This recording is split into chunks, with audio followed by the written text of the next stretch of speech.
Fears.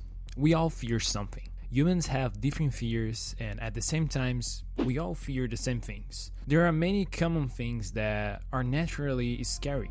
Imagine the most common ones, like darkness, or maybe high places, or anything that we can assume that is not good to face.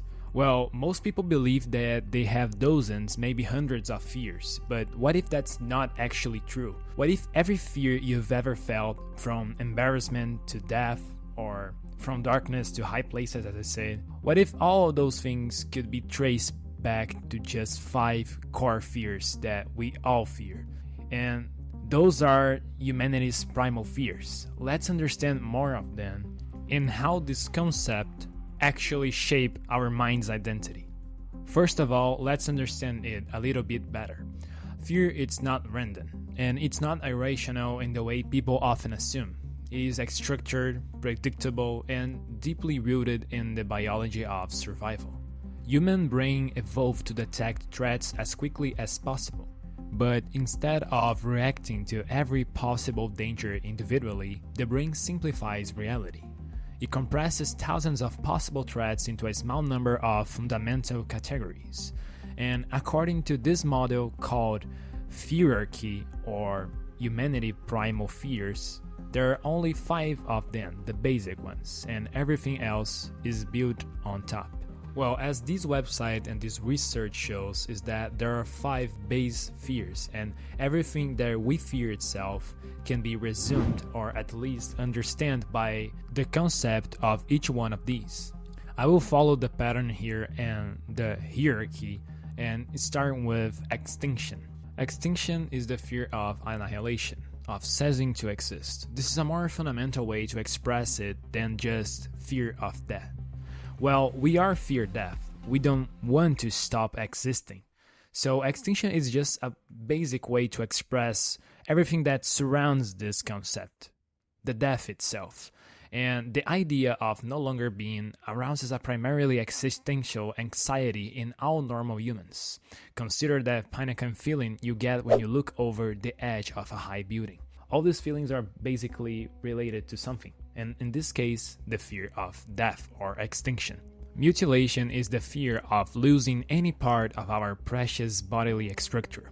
The thought of having our body's boundaries invaded or of losing the integrity of any organ, body part, or natural function. Anxiety about animals such as bugs, spiders, snakes, and other creepy things arises from fear of mutilation. You don't want to lose your arm, your leg, your feet, or your hand. It's related to the fear of mutilation. Continuing with physical things, we have loss of autonomy, which is the fear of being immobilized, paralyzed, restricted, enveloped, etc. Well, loss of autonomy can also be related to non-physical forms like social interactions or relationships, but can be physical also with claustrophobia, for example. And this is basically the middle of our hierarchy. And loss of autonomy is much more related to the way we face the world itself. Feeling that you can't do anything about a situation, being physical or not, is related to loss of autonomy. And this is much more deep than the other ones because it's more related to our brains itself. Mutilation and extinction, they're more about physical things, especially us. And the two on the top are separation and ego death. Starting with separation, which is the 4th one. Separation is like the fear of abandonment, rejection, and loss of connectedness, of becoming a non-person, not wanted, respected, or valued by anyone else. The silent treatment, when imposed by a group, can have a devastating effect on its target. Separation, it's not about a physical outcome in our bodies, like mutilation or extinction, or even like loss of autonomy that can be physical or non-physical. Separation and ego death are much more related to the way that we see ourselves inside. Like, we don't want to be separated from the people that we love, or to see the outcomes of being alone forever. Humans were not made to be alone. So being alone, it's something that we fear of. It's a base fear. And the last one at the top of the hierarchy is ego death, which is the fear of humiliation, shame, or any other mechanism of profound self-disapproval that threatens the loss of integrity of the self, and etc. There are a lot of complex terms right here, but ego death basically it's totally related to yourself. You're the only person that cares about your ego. Like, other people will see you from the outside, and you can see you from the inside because you know yourself. And imagine yourself losing the capacity of being a person that you like. It's like destructing your own perception of yourself. It's really profound. In my opinion, ego death is much more related to not having the capacity of expressing who we are to others because of different factors. Well, with all these things, these 5 base fears, I try to contextualize better to give the idea that everything that we fear of, that they are scary to us or they are non-natural, it's because we humans have a pattern, and understanding fears it's easier when we look at these 5. And going through the website and reading it, I could understand better how different and vastly feelings and fears are related to these 5. For example, imagine the fear of heights or falling. It's basically the fear of extinction, because we don't want to die, and extinction is basically not being able to be alive anymore.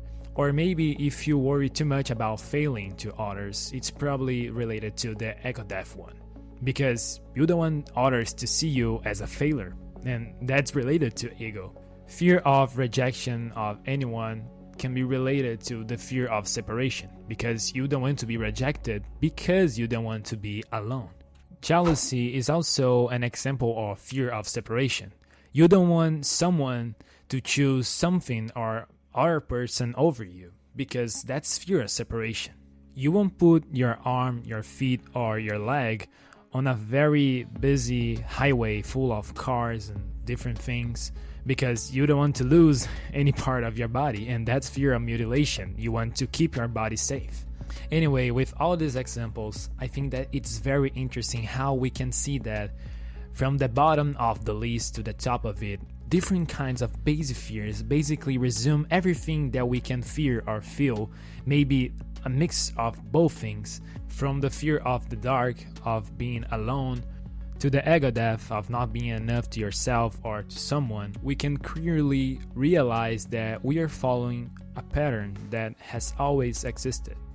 And this subject is very complex, and maybe I should probably have studied more, but ultimately every anxiety we face, from the heights that make us dizzy to the silence of a crowd, is just a variation on a single theme: the struggle to preserve our existence and our identity. From the extinction to ego death, it's basically that.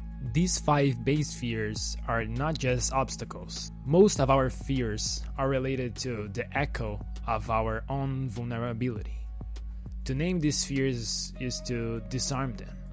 Because once you understand your brain simply trying to protect your life, your freedom, or your ego, you can understand better how you work.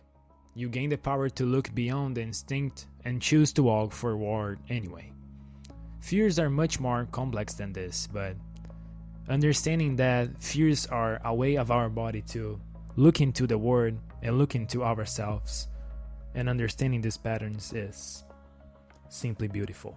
And I also couldn't forget to mention that this video was a suggestion of my friend and one of my subscribers, the app. Thank you so much, man, for this awesome content suggestion. So that's it, guys. Thank you. See you in the next video.